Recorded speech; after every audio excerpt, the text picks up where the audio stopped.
Caríssimo internauta e caríssimo telespectador da TV Web São Caetano. O X da questão de hoje é a legalização ou não da maconha. Nós estamos recebendo aqui da produção do programa a informação de que 180 milhões de pessoas entre 15 e 60 anos, o que é quase 3,9% da população do mundo, consomem maconha, a cannabis sativa, consome. Então nós temos aqui 180 milhões de consumidores de maconha, haja maconha. Estima-se que 10% dos usuários desenvolvem dependência, com incidência menor que a do álcool. Quer dizer, quem fuma maconha, de cada 100, 10 fica dependente e ela não tem a mesma força do álcool para fazer com que a pessoa esteja ligada a ela pelo resto da vida, por um longo tempo.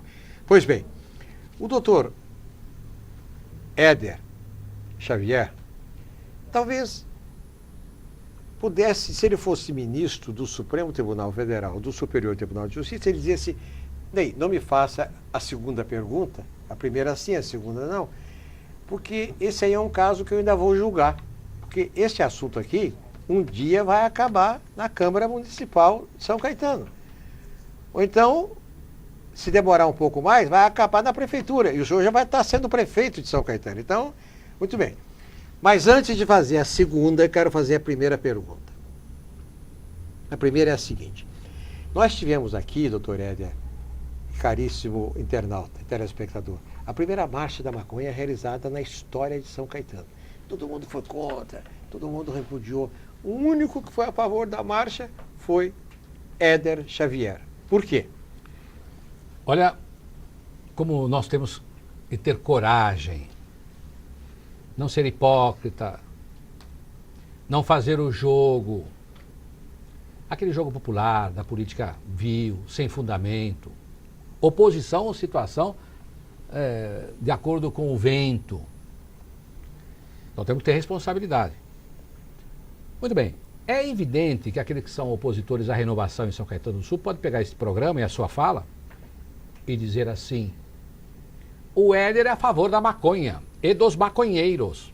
E vão além ainda, vão dizer assim: o Éder, quando secretário, porque disseram e escreveram no Facebook, o Éder, quando secretário de Esporte de São Caetano do Sul, estava pretendendo acabar com as escolinhas, um monte de bobagem, para que as crianças não estudando nas escolinhas de esportes de São Caetano, modalidades esportivas, disseram, iriam tudo para a rua para se tornar maconheiro. Eu nasci em São Caetano do Sul, na rua Taipas, no número 611, no dia 7/7/1953, nunca saí daqui.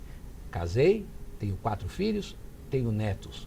Imaginar que eu sou a favor de qualquer tipo de droga, qualquer uma. Porque droga, se você tomar muito o ácido acetil salicílico, e você se torna dependente do ácido acetil salicílico, que é aquele para ter dor de cabeça, sabe?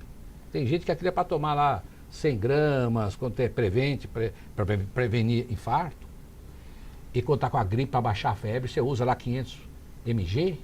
Você está usando 10 daquilo por dia, 10 mg por dia, você fica dependente. E é uma droga. Droga é tudo. Qualquer sal aí de antibiótico é droga. E muitas coisas vicia realmente. O álcool é uma droga. As bebidas. Você começa a tomar cachaça lá, não para mais, é um problema muito grave. Mas o que interessa, porque foi a favor ou não, é que o vereador Fábio Palácio, quando houve notícia em São Caetano do Sul de que haveria uma marcha pela descriminalização do uso da maconha, o vereador trouxe ao plenário e houve uma grande discussão, um grande debate democrático, interessante, fez bem de trazer o Fábio Palácio isto, a Lume, e nós discutimos. Eu sustentei para o voto contrário, porque os 18 vereadores, nós somos 19 na Câmara Municipal de São Caetano do Sul, eleitos em 2012, no ano de 2012, então eu sustentei, em plenário, contrário à moção. Porque se a moção fosse moção contra a dependência de qualquer tipo de droga, eu estaria assinando lá embaixo. Mas uma moção contra a marcha, eu não assinaria. Porque o Supremo Tribunal Federal discutiu essa questão. e permitiu, em nome do contraditório, em nome do aperfeiçoamento do Estado democrático, em que a sociedade discuta o que ela deva ou não fazer. Então, a marcha era assim: nós estamos aqui marchando, autorizados pelo Supremo Tribunal Federal, com decisão do Supremo Tribunal Federal, instância máxima do Poder Judiciário, um dos poderes da República, para que os legisladores deste país façam uma lei que venha descriminalizar o uso da cannabis sativa ou da maconha. Então, é isto que eu votei, que é a sociedade a favor, e não votei na moção. Então a sociedade, pelo meu voto, tem o direito de se reunir e discutir o tipo de governo, qualquer coisa a sociedade pode discutir, porque é isto que a Constituição garante, poder discutir.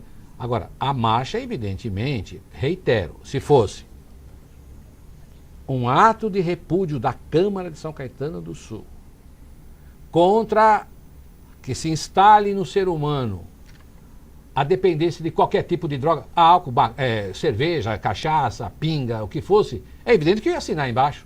Mas se o Supremo Tribunal falou assim, pode marchar, pode se manifestar a sociedade, Ney. Você é um advogado competente, lúcido, experiente. De repente você reúne um grupo de pessoas e fala assim, nós vamos aqui lutar para que o homem não vá mais a Marte. Porque o homem tem que gastar milhões e bilhões. Olha, eu posso discutir isto. Vamos dizer assim, então é contra o progresso, contra a tecnologia. Mas nós podemos discutir qualquer coisa. A Constituição nos garante. Então foi nesse sentido. Né? Agora também depois há outros fatos que nós podemos discutir. Você tem aí várias informações, a produção me trouxe também várias informações do que está acontecendo no mundo todo. É uma forma de combate, não é? Uma forma de combate também àqueles que vivem, né, do narcotráfico, dos traficantes. Não é uma maneira também, é uma maneira que está se discutindo no mundo todo. Muito bem. O senhor sabe melhor do que eu que todas as políticas para combate à dependência química não deram certo. Porque as duas políticas têm duas vertentes. A primeira vertente é a da repressão. A segunda vertente é do tratamento. A repressão é cacete, prisão, e o tratamento nunca funciona direito, porque nunca o Estado possibilita esse tipo de coisa. Pois bem, aí nós temos o seguinte, algumas contradições que eu queria submeter ao senhor. Nos Estados Unidos, o traficante nos Estados Unidos vai para a cadeia, mas também o usuário vai para a cadeia nos Estados Unidos. Cadeia e obrigatoriedade de tratamento de desintoxicação. Ela vai em cana. Aqui no Brasil, só o traficante vai em cana. O usuário não vai em cana. Por quê? Porque o juiz manda fazer um tratamento, manda submeter a um trabalho social. Mas aqui no Brasil acontece uma coisa terrível, doutor Éder, que é o seguinte. Aqui tem o João, está com a namorada, Joana. Aqui está a Maria, está com o namorado Pedro. Aí os dois casais saem, vão jantar fora, depois sentam num banco ali numa praça e aí o João puxa um cigarrinho de maconha. Enrola, fuma. Aí ele passa para a namorada, quer dar um tapa? Eles falam tapa, eu quero dar um tapa. Pá, dá um tapa. Fulano, você quer dar um tapa? Não, eu quero dar um tapa. E aí o outro dá um tapa. Aí volta o cigarro para esse que está aqui. Está preso por tráfico. Porque a lei brasileira diz que você não pode passar a droga. São 18 verbos que tem a lei. 18 verbos. Traficar, fazer não sei o quê, mais não sei o quê, 18. Entre os 18, se você pega a droga e passa para o outro, se o outro recebe, está caracterizado o tráfico. Mesmo que não haja a questão econômica. Ponto. Muito bem. Esta é a abordagem técnica. Mas eu quero ouvir do senhor, que pode ser modificado a qualquer hora. Tem um código penal novo que está para vir aí. Tá bom. Mas o que eu quero saber do senhor, com a sua experiência, é o problema físico. A Organização Mundial de Saúde diz que o dependente químico, e o senhor colocou muito bem, quando o senhor falou do ácido acetil salicílico, porque as pessoas ficam só na maconha, na heroína, na cocaína, quando um mundo de viciados existem remédios, analgésicos, etc, etc. E que compra na farmácia. Muito bem. Aí eu pergunto para o senhor o seguinte: a Organização Mundial de Saúde diz que o dependente químico é um doente. Eu pergunto ao vereador Éder Xavier, que doença é esta? É física, é mental, é espiritual? O que leva o usuário a procurar a droga? Porque se não tem usuário, não tem consumo de droga. Muito bem. Cada dia gosto mais de você, viu? Você fala coisa e faz pergunta muito interessante. Quando você faz a pergunta, por exemplo, é uma doença do quê? Psíquica? Não há dúvidas, no meu entendimento, de que algo transcendental, podemos chamar de alma, de espírito, determina a construção da matéria. A matéria que faz o corpo físico, para não alongar. Partículas elementares, átomo, células, etc, etc. Tudo está sob um controle de algo que nós desconhecemos, com a ciência da Terra, mas que sentimos que tem uma alma, tem um espírito coordenando todas as coisas. Esta alma está em evolução. O que rege o conceito da matéria, o adensamento da matéria, a matéria é corpo, mente. Nem se sabe o que é mente, a medicina não sabe nem o que é cérebro, imagina o que é mente. Então nós sentimos que algo transcendental, está organizando a matéria, organiza o nosso corpo. Mas é algo tão sublime que está aprisionado no corpo de um período. E este ente sublime quer cada dia mais conhecer, passar por experiências. E o mundo, na nossa contemporaneidade, não está trazendo mais as experiências do anseio da alma, que é eterna, e que quer cada vez mais, e que está na estrada evolutória. Olha, teve um período que o capitalismo, a alma daquele período, o capitalismo é a solução dos dramas humanos. Não, agora é o comunismo. Não, é a igreja, é a religião. Não, é o deputado, é o político, é o senador. Não deu solução para os anseios da alma, a plenitude dos anseios da alma. Não, então é o delegado. Também não deu. É o bispo, é o pastor. O homem caminhou para outros caminhos, que não é o caminho só Então, por quê? Esse anseio, esse anelo da alma, faz com que haja uma movimentação interior, usando a matéria, e nós buscamos lenitivos para continuar. E muitas vezes o homem, porque está decepcionado, e graças a Deus está decepcionado com essa terra, porque nossa alma está a caminho de algo maior, espiritualmente falando. Por isso disse que a sua fala é interessantíssima, porque é um problema de ordem espiritual, interior da alma. É a luta da alma contra a matéria. Então, você vê, hoje, para inibir a depressão, que é esta luta da alma com a matéria, para inibir, o homem caminhou então para todo tipo de droga, para o álcool, e também para a maconha, etc. E a ciência descobriu que a dopamina, a noradrenalina, a serotonina precisa ser controlada, controla a depressão. Muitos vieram antes desses estudos, que hoje tem remedinho químico, vieram muito, hoje há os remédios químicos eficientes, mas durante o passado foram dependentes da droga, do álcool, das drogas lícitas ou ilícitas, também dependentes do sexo desvairado, de dinheiro, para amenizar este combate entre a alma e o físico. Então, é interessante que o Estado venha a se manifestar, um Estado avançado, democrático, que haja uma discussão social, para inibir, sim, aquele que usa essas deficiências que o homem encontra na relação alma e corpo, que é o traficante, que se assenhora, que escraviza, o Estado precisa verificar isso. E entendo que também discutir a descriminalização, não só do uso da maconha, como tudo outro, podemos até pensar, não pega só um pedacinho do que eu falo, não, estou falando para avançar a sociedade. Não faça uma oposição virulenta, baixa, pegando uma frase que eu estou falando.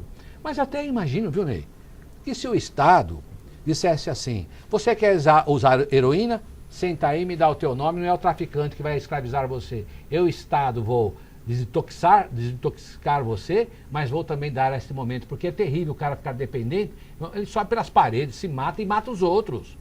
Ah, não, mas eu quero usar cocaína. Tá bom, senta aqui, me fala quem é você, eu vou controlar o teu uso. Não, eu quero usar maconha. Então senta aí, o Estado controlando. Agora, precisa ter seres humanos no Estado também, que sejam seres humanos a favor da vida, da fraternidade, da comunhão. Não pode pôr na mão do Estado e falar assim, escuta aqui, aí tira do traficante e põe na mão do Estado. Né? Você quer usar maconha? Tudo bem, mas me dá 10 por fora, senão...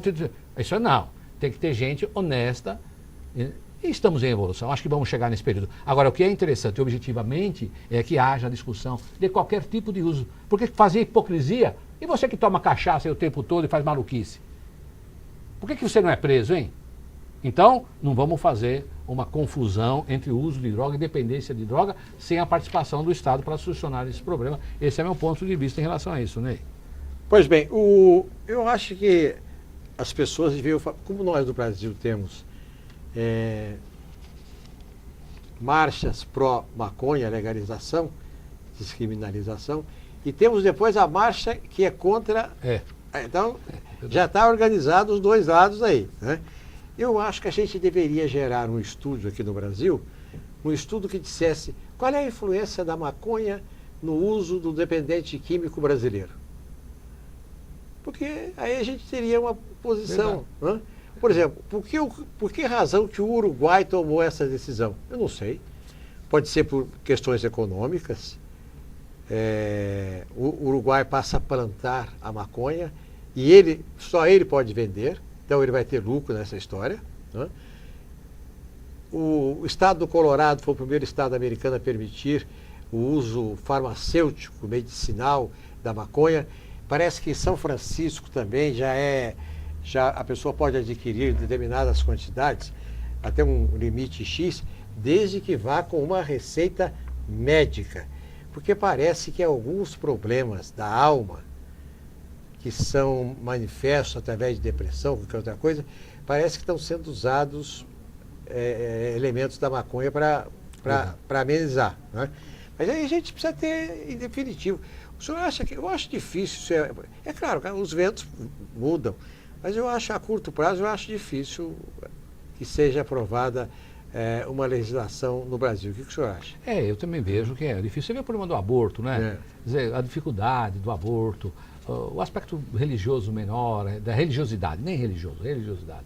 Então, a igreja, aqueles que defendem para aplausos imediatos, aquele que governa o Estado, que está para servir, em vez de servir, ele servir ao próximo, servir à sociedade, ele se serve da sociedade, então ele quer aplausos rápido, não faz alguma coisa assim a longo prazo. Então eu vejo que será muito difícil instalar. Mas se alguém não lutar para que haja uma discussão técnica, como você disse, técnica, escuta aqui, bom, nós temos, o que é objetivamente, o que eu entendi que você disse, com a tua experiência, é o seguinte, bom, nós vamos pegar aqui e vamos fazer um estudo com 100 mil pessoas que usam qualquer tipo de droga, né? Dessas 100 mil pessoas, quais são aqueles? Porque é evidente, não vamos ser hipócrita não, tem muita gente que usa cocaína e que é gente boa.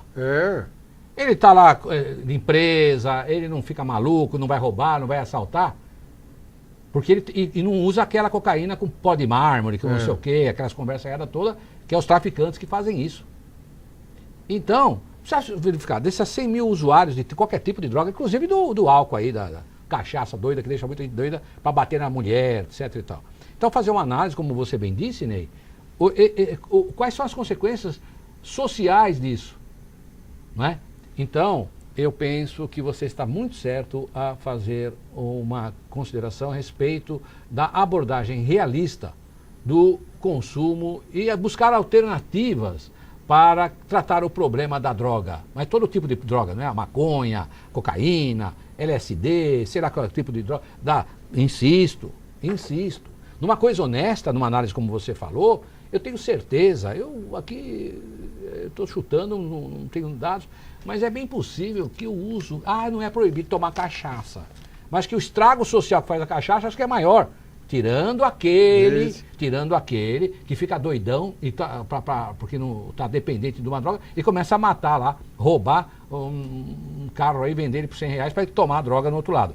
Tirando isto, uma análise sincera, penso que o álcool é uma droga que traz mais problema do ponto de vista social, de violência e outras coisas mais, o álcool é. Então, o álcool pode comprar em qualquer lugar, mas as outras não podem. O Estado tem que intervir nisso e fazer o estudo que você falou. Não, o senhor está corretíssimo. Há uma pesquisa recente que diz que 60% 3% dos crimes com causa-morte é provocado por motoristas embriagados que estão dirigindo e que atropelam pessoas. Olha, uma coisa aparentemente... também aí entra outra questão que o senhor mencionou anteriormente como questão fundamental. O senhor diz, o dependente químico depende da quantidade que o deixa dependente químico, que é o caso do álcool. Tem gente que pode beber 2, 3 cervejas, não acontece nada. E tem um que tomou um copo, fica doidinho e mata as pessoas na rua. Pessoas na rua. Verdade, tem toda a razão. Agora, você vê, num outro programa que nós fizemos, me lembro bem, parece que nós chegamos assim, era problema de trânsito, coisa desse tipo, mandaram uma cópia lá da nossa conversa para o prefeito de São Caetano do Sul ver o problema do trânsito. Não sei não, acho que, quem sabe, nós também podemos mandar uma cópia dessa sua colocação, no sentido de fazer uma análise profunda, liberta desses interesses menores de política, de aproveitar de uma situação, mas uma coisa sensata, uma pesquisa mesmo com vários integrantes, técnicos, sociedade civil, pessoas de bem e tal, fazer uma análise de separar, vamos dizer, 100 mil dependentes de qualquer tipo de droga, álcool, maconha, cocaína, e fazer uma análise. Qual é o potencial destrutivo, antissocial, de violência, de morte, para aquelas pessoas que não estão sendo acalcanhadas, violentadas, conduzidas pelos traficantes? Será que aquele cara que tem condição de comprar as drogas ou usar as drogas, né, sem a influência maléfica, né, se você não me pagar, te mato, dos traficantes, será que ele é nocivo mesmo, tão nocivo? Eu imagino que aquele que é nocivo, o usuário dependente químico, que é nocivo para a sociedade civil, é aquele que está sob o comando, sob o tacão dos traficantes. Penso assim. Porque você vê aí quantas crianças tal do mula, não sei o que, você vai levar droga para cá, você vai para lá, você não te dou a droga se você não matar. Eu não acho que eu entendo, creio, que há pessoas usuárias de drogas, que consomem droga de boa qualidade e que não sai por aí matando todo mundo, não. Muito bem. O escritor, o vereador e o político Éder Xavier, daqui a 1 minuto, vai dar a sua opinião, vai fazer a sua avaliação acerca da maior campanha antidrogas da história de São Paulo, a campanha da Cracolândia.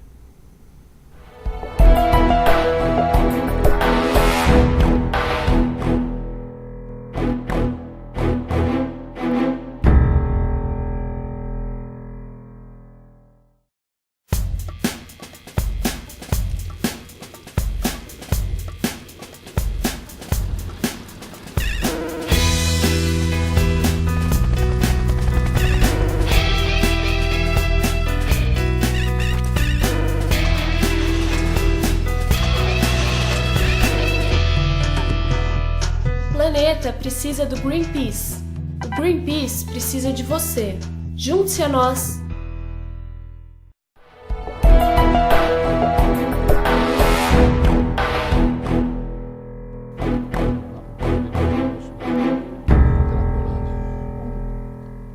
O caríssimo internauta e caríssimo telespectador da TV Web São Caetano, eu queria começar esse segundo bloco, meus amigos, falando sobre uma experiência que foi a maior realizada no país, da Cracolândia em São Paulo. E a gente vai dar a nossa opinião aqui, mas que é importante a opinião do Dr. Éder. Mas eu gostaria de voltar ao bloco anterior, porque parece que o senhor quer acrescentar alguma coisa sobre aquela observação de quantidade, quem usa, quem não usa. Perfeito. Eu fiz um comentário no bloco anterior, Ney, sobre o número de pessoas que usam e tal, e a potencialidade do sentido de problemas de ordem de saúde com a maconha e tal.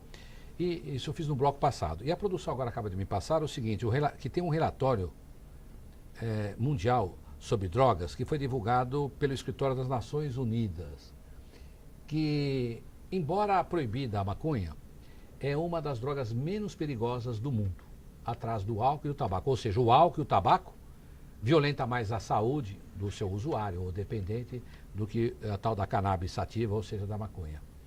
Eu acho que essa colocação não é uma colocação que está defendendo maconha. Eu nunca usei maconha, não usei mesmo.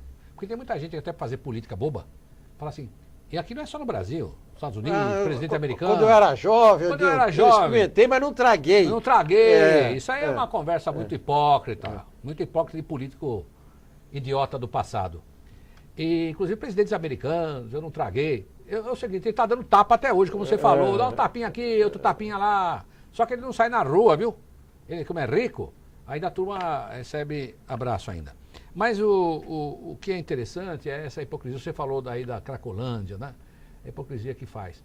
Porque, de repente, Cracolândia, nós vamos acabar com a droga. Então parece que agora, né, é uma decisão de um onisciente, onipotente, onipresente, governador, prefeito, sei lá o diabo que carrega, presidente da República.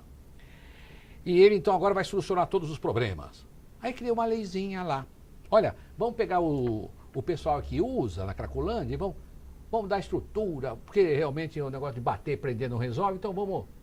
Cadê a estrutura, seu político? Não sei nem quem foi que fez isso aí. Cadê a estrutura? É tudo conversa furada. No papel fica bonito, mas materializar o ideário e o espírito da lei que foi aprovada como se ele fosse um Deus divino, né? Porque todo Deus se acha divino. Ele não dá estrutura coisa nenhuma. Porque já pensou? Olha, eu aqui, sem nenhuma jactância pessoal, eu tinha uns 28 anos, por aí, então já faz 30 anos, sei lá quanto tempo. Aconteceu aqui em São Caetano, estou dando um nome. Movimento de Recuperação de Vidas, Morev. Uma senhora pegou os traficantes, drogados, sei lá o que for, botou tudo, uma meia dúzia na casa dele, na casa dela, o marido. Entendia que estava orientada por Deus, pelo carinho, pela fraternidade, pelas mensagens de Cristo, de atender a caridade aqueles que sofrem. Colocou lá um pessoal viciado ou dependente químico na casa dela. Precisava de recursos. E nós fui convidado, eu passei a ajudar, levar os recursos, alimento, dinheirinho. A pessoa fica lá, o usuário fica deitado lá e não tem outra atividade, precisa se alimentar, etc, etc, etc. E o movimento foi bastante interessante e tal, mas eu vi naquele momento, na minha história, querendo ajudar sobre isso. Depois não ajudei mais ninguém não, viu? Eu não ajudei mais ninguém nessa área, sou devedor disso também. Aliás, teve um tempo, viu, que eu botei na cabeça que eu tinha que ajudar os velhinhos, dando banho nos velhinhos, fazer caridade. Até hoje não fui, preciso lembrar disso novo e fazer. Mas naquela época, e como é caro, como é difícil, ficou isso na minha memória, ajudar o dependente químico. Então, voltando, você fala, vou trabalhar, acabar com a Cracolândia, mas não dá estrutura, porque é muito caro. Ajudar é muito difícil. Precisa ter psicólogo, precisa ter ambiente, precisa ter alimentação, precisa também ter a droga para poder satisfazer naquele momento de depressivo, violento, na necessidade. Então é preciso também preparo para lidar com muitos usuários. Isso aí tem que ter um treinamento, porque eles perdem o controle e recusam o tratamento. Há muitos usuários que recusam o tratamento, vai e volta, então é caríssimo isso. Então criar uma lei, Ney, só por criar, e depois é pior. Eu acho que tem muito político burro. Porque ele cria a lei, chama a atenção para ele, causa um efeito positivo no primeiro instante. Mas depois aquilo se vira contra ele, porque não era verdadeiro. Então é bem complicado. O Estado, para tomar uma atitude no combate ao tráfico, porque o problema é combater o tráfico, em primeiro lugar. Então aí precisa fazer com que o usuário seja muito bem tratado. E é muito caro. Mas é uma das coisas que o Estado precisaria fazer. Porque, como você bem disse, pelo número que você passou, 65% de drogas do álcool são pessoas que estão lá no trânsito e matam muitas pessoas. O caso da Cracolândia... Só um pequeno detalhe para não ficar no ar alguma coisa, depois eu posso esquecer. Não, claro. É evidente que eu não estou dizendo aqui que todos que usam maconha vão parar na Cracolândia, não tem nada a ver com Cracolândia, nada. Pelo contrário, diz que muita gente que usa drogas são também responsáveis na sua vida social, né? Precisa ver aquele, reitero, que está sob a influência do narcotraficante, as barbaridades que ele faz. Muito bem. O caso da Cracolândia teve uma grande repercussão, porque reuniu o governo do Estado, o Poder Judiciário, Prefeitura Municipal, a Ordem dos Advogados, imprensa, e foi uma ação que surpreendeu quase 5 mil pessoas que estavam sentados. Não foi uma batida policial. Olha, o bandido saiu, pulou o muro, vou atrás do bandido. Não, não. Eles estavam todos lá, deitados lá naquelas casas, e um número de 5 mil pessoas, uns dormindo, outros meio acordados, e a ação se deu neste momento. Eles se espalharam pela região, e aí ficou, de primeira mão já ficou se sabendo que o negócio não deu certo. Porque eles saíram e foram ocupar outros espaços mais próximos de lá. Tá bom. Aí então resolveu-se fazer as clínicas. Então a clínica funciona o seguinte, mas são poucas. E geralmente não tem vaga. O que funciona a clínica? Um dependente químico, da Cracolândia, de qualquer lugar, ele vai lá e fala que ele quer se internar. O pai e a mãe vai com ele e fala que também quer que ele fique internado lá. Então, o que acontece? Se tiver jeito, ele é aceito, passa por um período de desintoxicação e depois ele é tratado. Mas como o senhor disse, ele é um ser humano que precisa de roupa lavada, roupa de cama, precisa tomar banho todo dia, precisa tomar café da manhã, precisa almoçar, tomar lanche, jantar. Quer dizer, isso tudo por conta... Apoio psicológico. Apoio psicológico, isso tudo por conta do Estado. Uma coisa que me fascina muito é o seguinte, tem gente que tem verdadeira aversão a qualquer possibilidade de dependência química. Eu conheço pessoas que têm aversão. Aversão a cigarro, aversão a álcool, aversão a droga. Não quer. A pessoa não quer saber daquilo, não passa pela sua cabeça e está encerrado. E outras que não podem viver sem aquilo. Então, aí nós voltamos na sua alma, quer dizer, a predisposição que certas pessoas têm. Outros conseguem sair e outros não conseguem sair, verdade. Mediante as mesmas condições. Verdade. Você vê, Ney, olha, eu acho que é interessante, essa sua abordagem sempre é de alto nível, né? É evidente que no contato direto com o usuário, você vai verificando uma porção de coisas e aí precisamos de um programa de saúde, um programa de política de saúde bastante importante, eficaz. Agora, você vê, Ney, uma coisa interessante, você lembra aí o problema da alma. Ney, não é verdade? E eu já vi muito casos desse. Tem um menininho lá que tem 3, 4, 5 anos, senta no piano e que faz lá uns acordes no piano. Tem alguma coisa na alma desse menino? Eu não estou aqui dizendo religiosidade, estou falando aqui de nenhuma crença, mas são fatos que nós... E tem outras... Você tem 4 filhos, um é diferente do outro, uma série de coisas desse tipo. Então você bem disse, como nós já sustentamos no bloco anterior, a alma quer informações. As informações da Terra já não valem mais nada. E também tem uma coisa, viu? Você dá no teu sofá, pelo National Geographic Channel e outros canais aí, você vai no fundo do mar, você vai até Marte, você vai em todo lugar, então... Há um desânimo, para quê? É aquela pergunta, começa de onde eu vim, para onde eu vou e o que eu sou. Se bem que a pergunta mais interessante hoje, porque parece que não é mais aquela teoria do Big Bang, o átomo primordial, parece que é a teoria das cordas, para se tudo existiu, a pergunta mais interessante seria hoje. Por que eu tenho a mente, que eu guardo informações, etc, diferente de todos os outros seres e tal. Então, eu digo assim, o problema das drogas e essa história da alma, que está em conflito e que precisa lenitivos, etc e tal. Será que se nós pegássemos o sujeito, escuta, você tem emprego, você tem saúde, você tem uma certa amparo religioso, etc. Se você quer droga, ele ia perguntar assim, mas droga para quê? Agora, se não tem políticas públicas decentes, se não tem emprego, se vê safadeza na religião, desculpa a expressão, sacanagem na política, todo tipo, desencontro em todo lugar, lares de casamento, família. Tem todas as razões para reforçar uma conduta. Então, Ney, a pessoa, será que Deus é misericordioso comigo? Não vamos ser hipócrita, não. Eu casei a primeira vez aos 18 anos, tive 4 filhos maravilhosos, amigo da minha primeira mulher.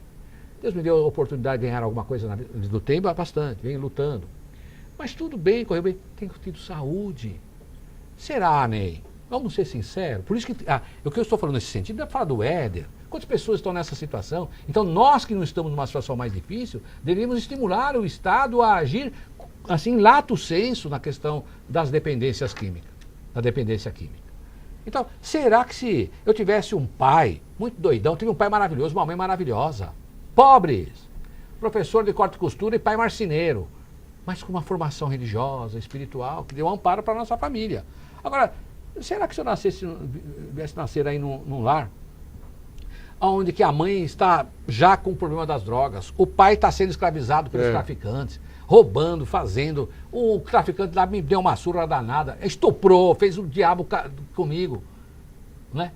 O tal do Éder, será que ele ia ser como ele é hoje, cheio de história para falar, cheio de conversinha? Ou eu estava com a arma na mão, empunhando aí, usando muita droga para ter coragem de matar?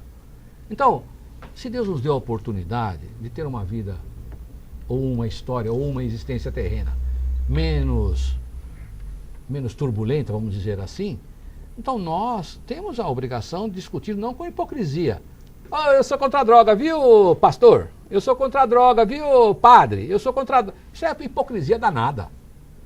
Então nós, para não fazer política de momento, devemos pedir que o Estado faça um estudo mesmo, como você disse. Repito, a experiência do Ney Gonçalves Dias, nesse programa que está gravado aqui, falou assim, vamos estudar 100 mil pessoas.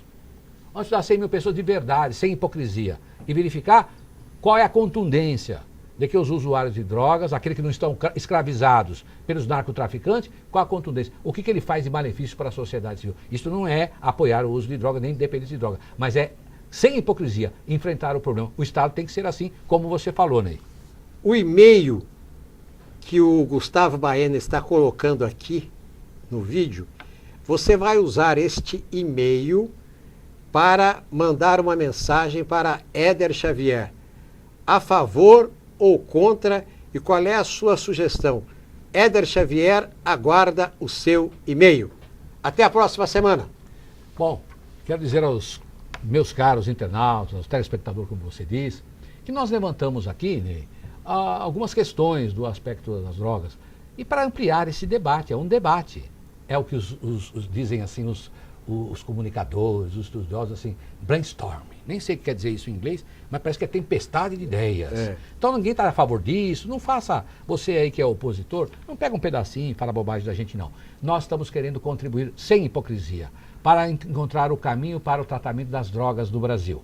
Então a você, internauta, que tem esse espírito de solução de problemas sem hipocrisia, e para aqueles também que são hipócritas, um grande abraço. Obrigado por assistir o programa O X da Questão, na TV Web São Caetano. Nossa cidade é o canal. Um grande abraço.